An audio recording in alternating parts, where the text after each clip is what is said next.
औज़ुबिल्लाहि मिनश्शैतानिर्रजीम बिस्मिल्लाहिर्रहमानिर्रहीम। अजीज तलबा,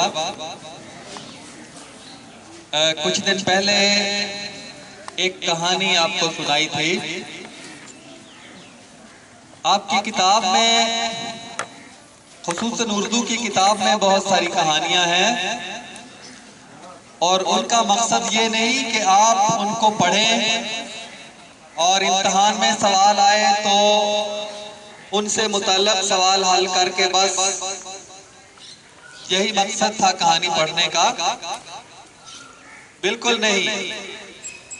कहानी का मकसद है कि आपने पढ़ा है और आपने उससे कितना सीखा है। वैसे तो हम देखें कि ये बहुत सारी चीजें लिखी हुई हैं हमारे आप सामने, हम रोज पढ़ते भी हैं, लेकिन बहुत कम लोगों को ये बातें याद है, इसलिए कि हम तवज्जो नहीं करते। सबक पढ़ते हुए भी हम सिर्फ पढ़ लिया और इम्तिहान दे लिया, उससे सवाल कोई अखज़ होता है तो वो कर लिया, उससे सीखते बहुत कम है, उसकी गहराई में बहुत कम जाकर सोचते हैं। तो आज भी मैं एक ऐसी कहानी आपको सुनाने जा रहा हूं जो आपकी किताबों में है। यकीनन आपने पढ़ी है, जिसने नहीं पढ़ी वो भी इस पर गौर करे। सिर्फ इसलिए सुना रहा हूं कि हम इससे कुछ सबक हासिल करते हैं। आपने सुना होगा कि एक भेड़िया नदी के किनारे पानी पी रहा था। वहां उसने देखा कि एक बकरी का बच्चा भी पानी पी रहा है, मेमना भी वहां पानी पी रहा है।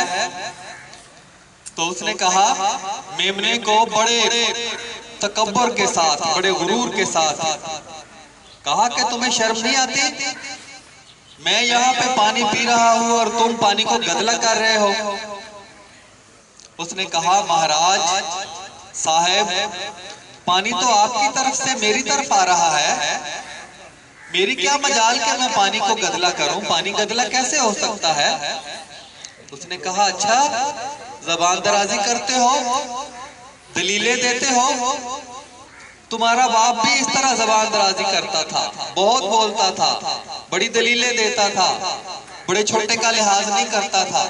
तो हमने उसको ऐसा सबक सिखाया कि उसे चीर फाड़ कर खा गए।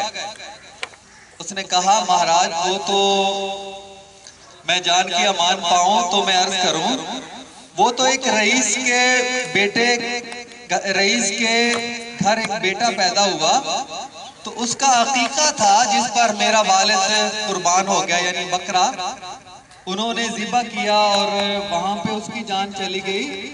उसको भेड़ियों ने तो नहीं मारा था। अच्छा, फिर बकवास करने लगे हो, फिर ज़बान दराजी करते हो। तुम्हें बड़े छोटों के साथ, अपने से बुजुर्गों और अपने से बड़ों से बात करने की तमीज नहीं है। ये बात की भेड़िए ने और उसको पकड़कर तीर फाड़ कर खा गया।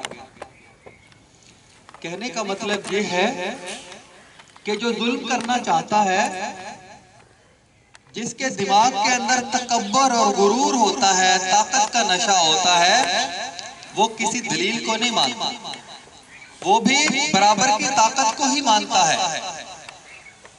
वो किसी मंतक को, किसी दलील को वो नहीं मानता, किसी अखलाकियात का वो पाबंद नहीं होता। तो हमेशा से जो जालिम लोगों की जो फितरत रही है वो यही रही है कि उन्होंने वो जुल्म करने का कोई ना कोई बहाना तलाश कर लेते हैं। वो अपनी मर्जी, अपने तकब्बुर और अपने गुरूर को कायम रखने के लिए कोई ना कोई बहाना तलाश लेते हैं। आज हमारे माशरे में भी ऐसा ही है कि जो जुल्म करते हैं वो जुल्म की कोई ना कोई शक्ल को दलील के पीछे छुपाकर, कोई ना कोई शक्ल को उसके बहाने तलाश करके, बहाने तलाश कर वो जुल्म करने का कोई ना कोई तरीका ढूंढ निकालते हैं। तो अजीज तलबा, इंसान के पास जब ताकत आ जाती है, जब उसके सामने बहुत से कमजोर लोग होते हैं, तो उस वक्त उस शख्स को इंसानियत अपने अंदर बरकरार रखना, अपने दिल के अंदर दूसरों के लिए हमदर्दी बरकरार रखना, ये बड़ा मुश्किल काम है।